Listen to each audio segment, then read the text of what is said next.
this point, everyone has had a chance for a first round, and with the exception of Senator Tillis and Senator Cotton, have gone over the allotted 7 minutes.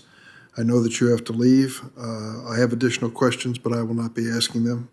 I will recognize Senator Grassley, who's asked for an opportunity to close this with questions.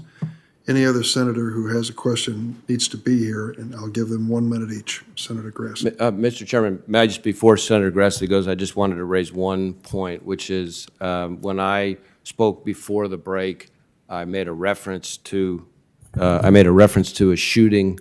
I think it was in response to your questions about the shooting of a couple of our agents where they, thankfully survived. And my staff informs me that I misspoke in a couple of respects. One is that it was last week and not this week. And second was that it was that the weapon in question was a weapon that was converted into fully automatic. And I think I characterized it a little bit differently. So I just wanted to make that was clear on the record.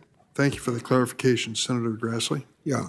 Did the FBI take any steps to identify any political bias from Thibault, including open source postings that reflected a partisan predisposition that would disqualify him from involvement in sensitive criminal investigations?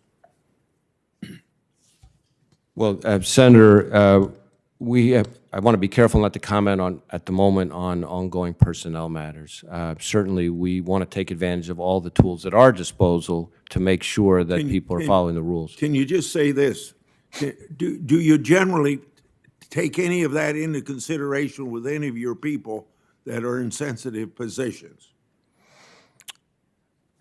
You mean in selecting them for the position or knowing whether they got any political bias or not? Well, we expect our people to comply with a number of rules, including the Hatch Act.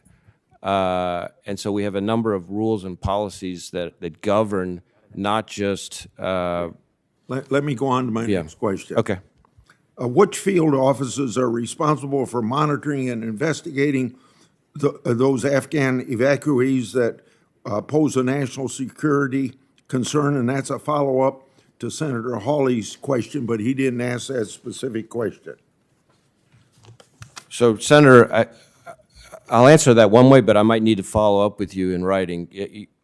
The way I would answer it is all of our joint terrorism task forces, all 200 of them, are engaged in the effort to investigate potential terrorist activity, and any number of them would potentially involve people who came from Afghanistan. So I think I'm a little confused as to the reference to specific field offices, but let me see if there's more information we can get for you as a follow-up.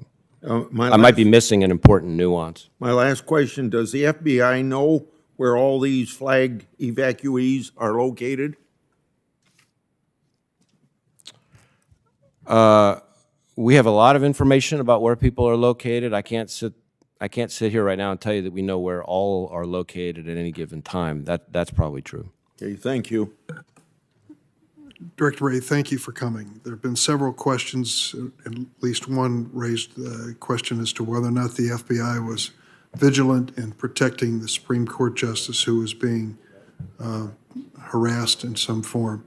I would just say that, for the record, last December, we passed a judicial security bill, sent it to the floor of the United States Senate to provide additional security for the men and women and their families who serve us in the judicial branch.